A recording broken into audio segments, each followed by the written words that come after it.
Hey guys, it's Eileen. It's Monday morning still, well, just before 12 really.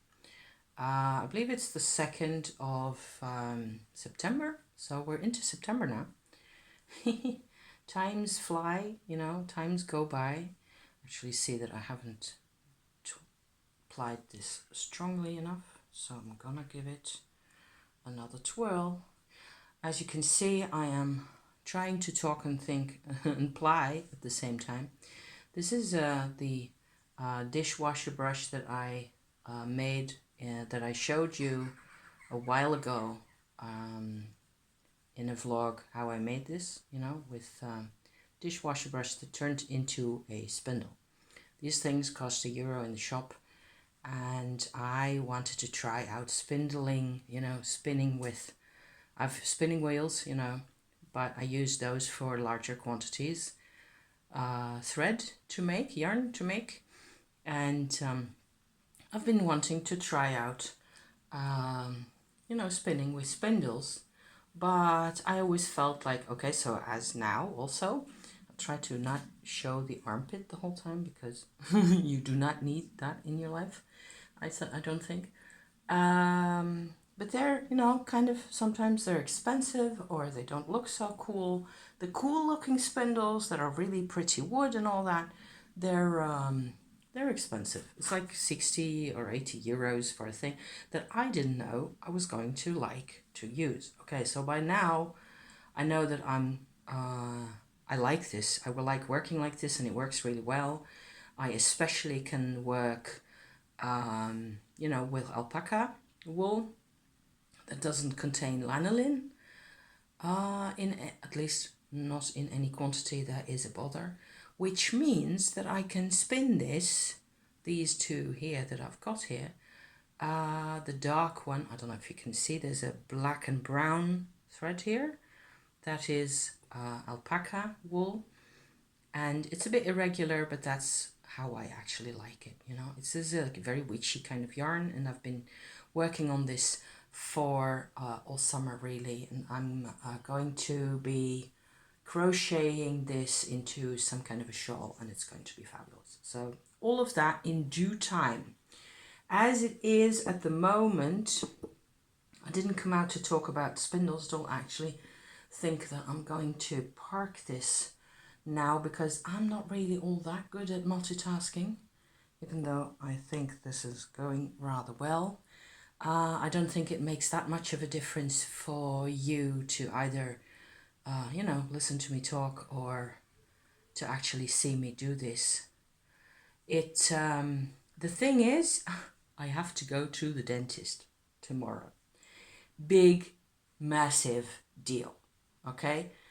Me and anxiety, I am okay as long as I don't have to go to the dentist, because that is bad. And I haven't even got terrible dentist experiences so much, I think, in the sense that I have the regular experiences. There have been a few experiences. I mean, it's never really all that much fun, is it? The dentist, it's what you get. It's the same for everybody. I tend to go in and tell them to, give me a spritz, give me a anesthesia.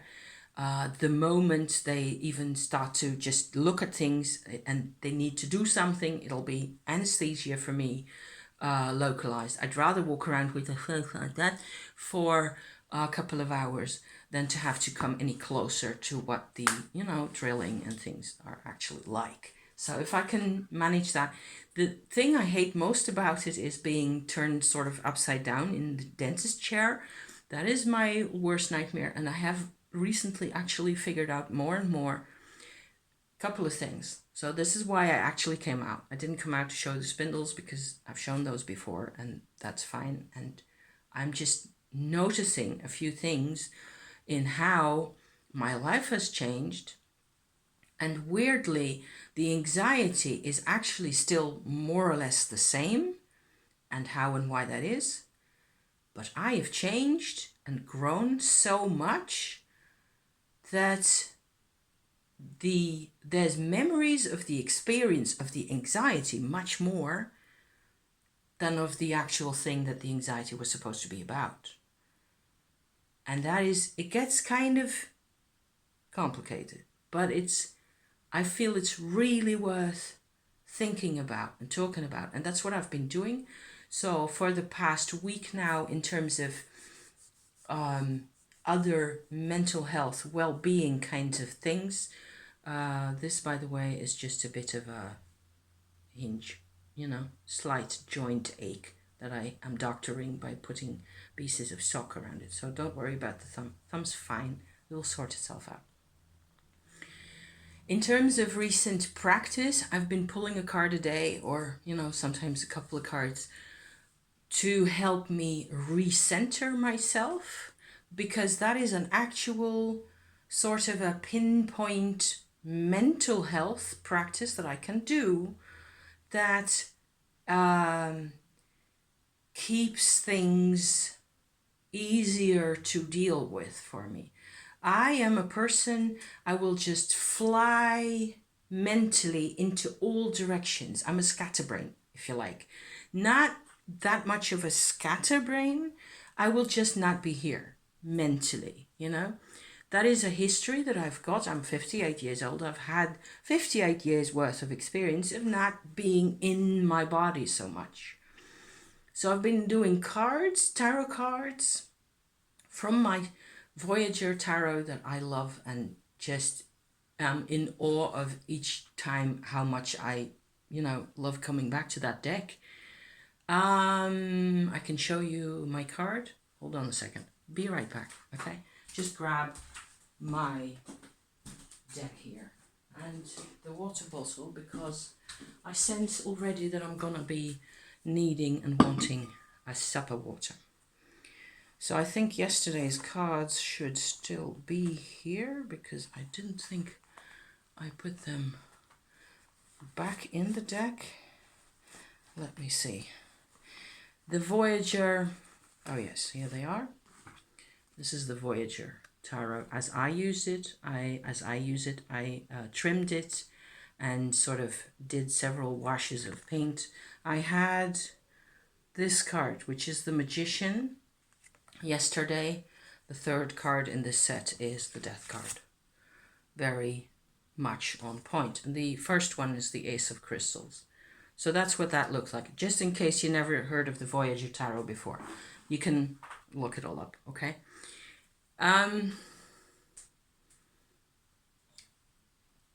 It has to do with getting your mind to center again. I think this is crucial information for everybody, So hence the attempt at talking to the internet about these things. I have never done anything about this. I've just let myself live, whatever happened. I was like a tumbleweed mentally. Boop-a-doop-a-doop-a-doop.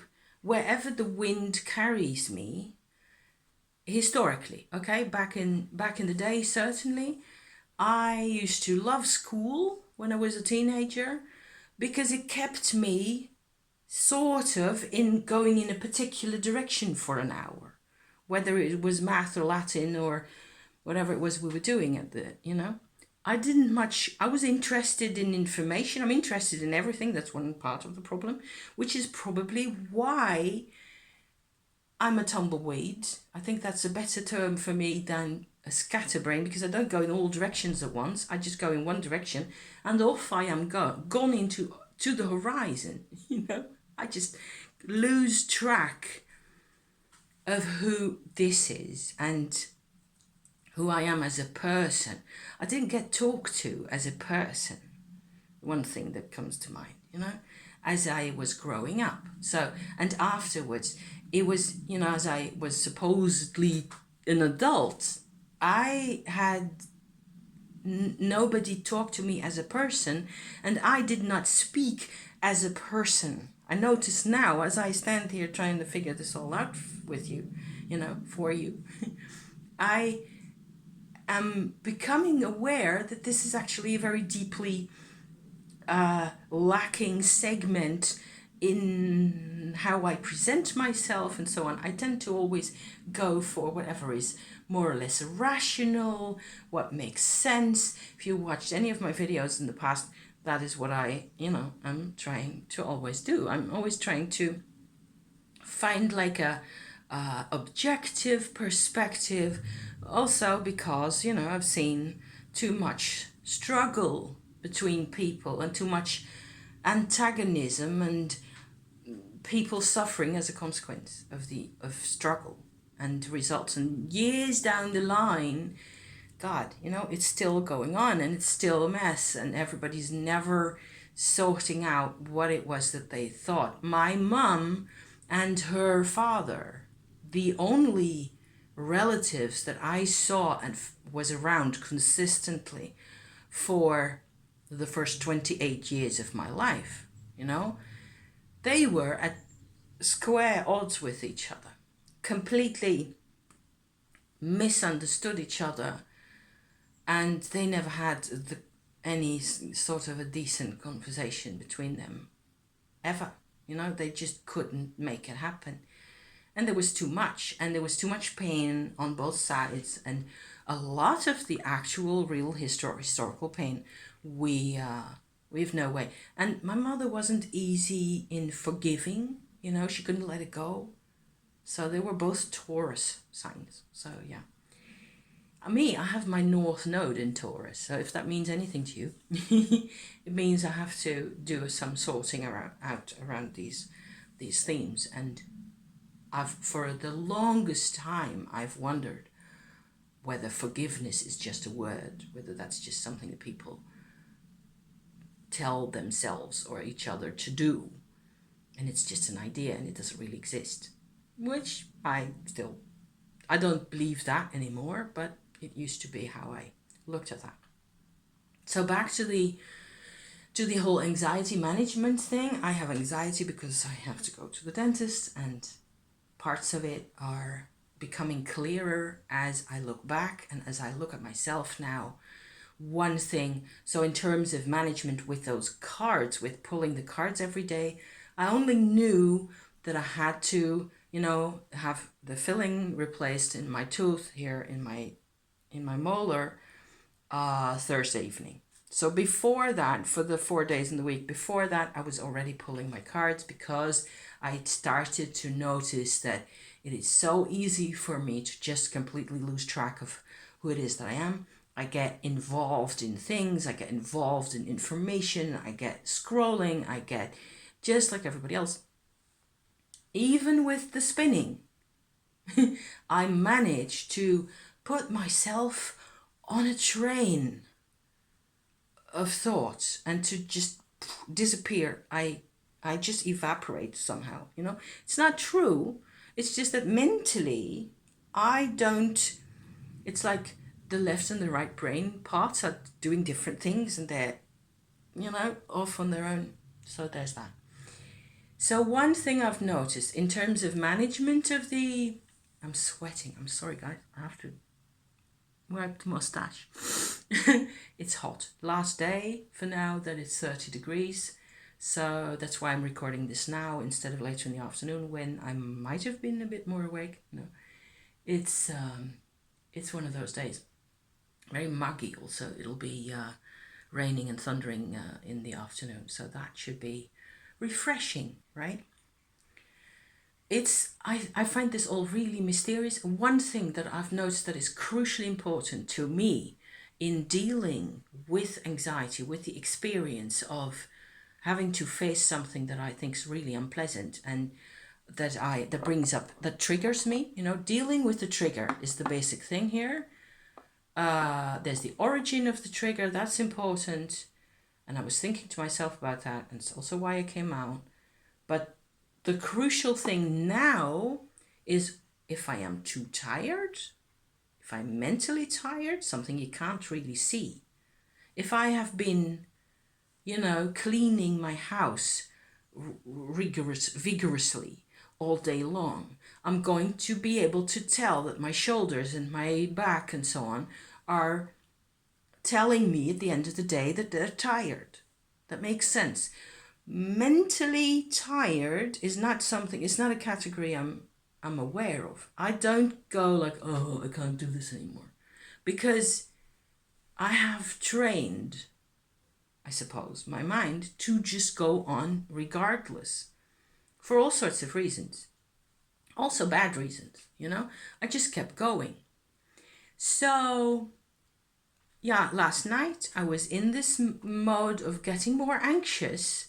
We were watching television. I'd watched something that was kind of sort of slightly entertaining, not that special. And I felt like, okay, so I just got a little more clearing up in the kitchen to do. I had made some fruit salad, so I brought out 2 bowls of fruit salad. Then I went back out in the garden to pick up our cushions because it was supposedly going to rain in the night as well, which it didn't, I don't think. And my parasol was still out and blah, blah, blah. Little bits and pieces.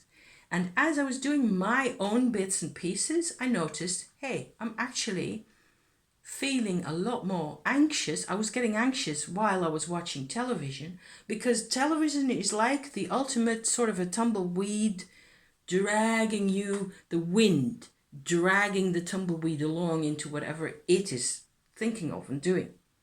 I'm pointing like this off screen. I have to go my gestures like that, but they're really out here. So it's kind of silly. Television tends to drag me offline, off my own course, it turns out. Whereas if I'm doing something for myself, I have much more my own movement in this, and that is actually less of a trigger somehow. I don't really know how that works, but as it is, the moment I stepped away from the television and from being sort of led on into somebody else's path, I felt better. So I could come back to myself. I could feel, because recently I've noticed that I feel so much stronger. So like I was saying earlier, the anxiety feeling itself, even though this whole dentist appointment isn't going to be that big of a deal, it's not that I am afraid of my own anxiety much more. And that's where it comes from, is that my body gets into this, actually my body, my emotions, my mind, everything gets into a feedback loop in a vicious circle with anxiety. I think this is kind of important to talk about as well.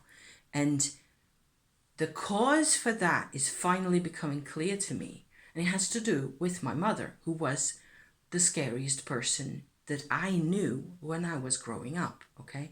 Most of the time she was fairly neutral. She was fairly predictable also. She was fairly unemotional, because she was very repressed. She had lots of issues, but she talked about things most of the time in a fairly rational way. She had loads of issues that she never really talked about.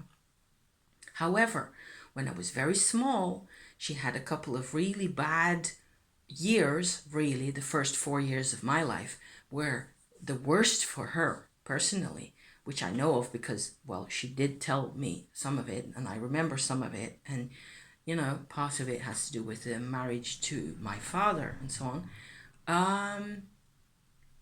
The thing is that she frightened me back in those years a couple of times so bad, and I realized only just now, only like in the past 24 hours, that if you are a small child and your mother behaves like this, has these moments of when violence just takes her over, then because your awareness is kind of limited to small parts of yourself and her, your mother, when you're 4 years old, is your world.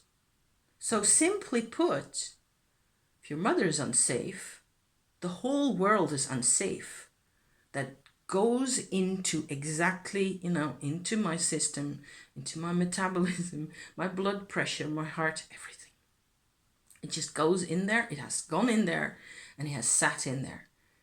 And when it gets triggered by a sense of powerlessness and loss of control, which is what I have, and even the memories of those things, of those moments, those kinds of experiences, those kinds of feelings, is enough for me to come back into the vicious circle, come back into the loop.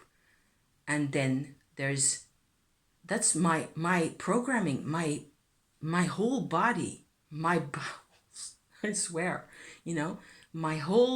everything goes into this state of emergency.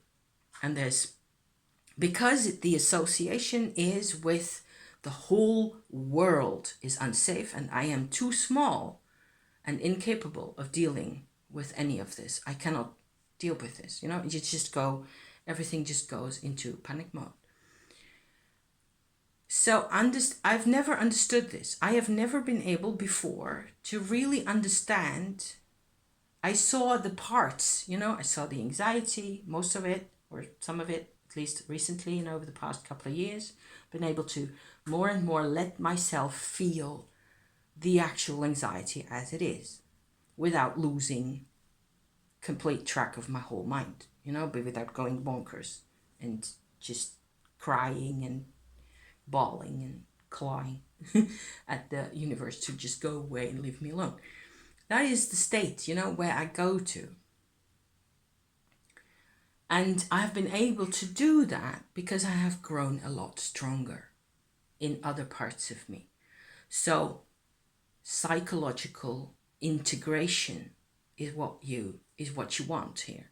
But for integration, for us to become aware, for me to become aware of that I am more than this child, in the end, hopefully also to be able to help this child from where I am now into the person that I am now, because I don't really need to deal with 1970 as was, because that's gone. I need to deal with what's left of it right here. And it turns out that you're much larger and much stronger and much more capable and much more powerful in all sorts of fields, if your fields work together. Has been my philosophy for the past 5 years or so, especially in particular since starting my Tumo practice, my Kundalini yoga practice that I've talked about on my channel lots of times already. I will also do Tumo updates and so on in the autumn as the season progresses. More and more I will come back out and talk about that more, because there's more to be said. It turns out that is actually, it's just a really powerful key to get all the energies aligned and working together. And then you're releasing fragmentedness, especially psychological fragmentation is a theme. Nowadays, people tend to know what that means, that you have different parts of you that actually have different agendas and different memories, and they're shut off from each other. That's fragmentation.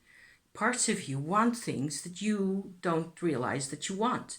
And maybe this is very triggering to hear about, but it's often the truth for a lot of people. Not everybody is the same. Everybody is unique in what that looks like. Okay, so I have lots of questions about this as to younger generations. I don't know if people who grew up in a stable, friendly, supportive family context, if they have any notion of this. Some people grew up in what is a safe and protected environment.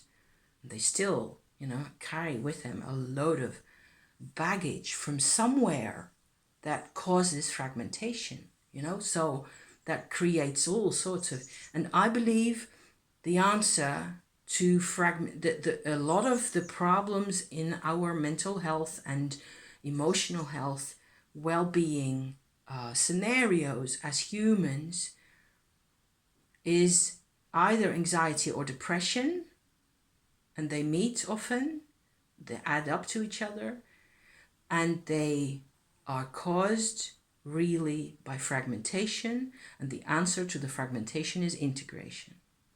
So this is a very difficult and long process. The stronger you are, the better your chances. So strength, also as you grow, you start to feel stronger. That helps. That's what this has been my path. That's just, I'm just telling you what it was like for me. Okay.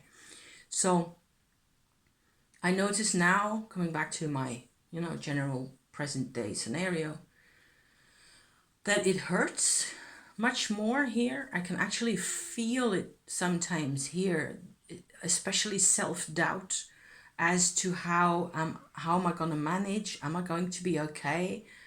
Questions like that. I still have those. We often say to each other, my husband and I, the mind is the last to get the memo that you've actually made that much progress. You've actually worked this hard. You've actually got these results. Look at how far you've come in those years. You worked so hard, right? And the mind doesn't figure that out. The mind needs to be reassured and calmed down and made to see sense. And each day is another experience. And that's what I'm hoping, actually, that the experience of me dealing with this and talking about this in a way that's more or less sensible and, more or less rational. Here we go again with the rational. It's the felt experience is actually very different from being a grown-up, strong woman who isn't exhausted the whole time. But I have to be willing to remember all the times, or nearly all the times, how exhausted I used to be. So, because that factors in, the more exhausted you are, the harder it is to manage anxiety. So, and it turns out there's whole storerooms, whole warehouses in our person of exhaustion. So, hydration, sunshine for me certainly depends a bit on who you are, what your life is like. Being out in nature, those are restorative moments, and they help. But also coming back to yourself, centering, being. And the magician card I had here just now, that is one other card. I've had several really beautiful cards and haven't always been able to go to the core of it, because there's cores within cores, right? It's quite mystical and can be really satisfying to work with your tarot in that way, to see that in this particular case with this magician card, it really is about me choosing my ingredients, if you like, for my awareness, to be aware of the multidimensionality of my life, if that makes any sense. So that is, I think, a payoff from having a history of fragmentation.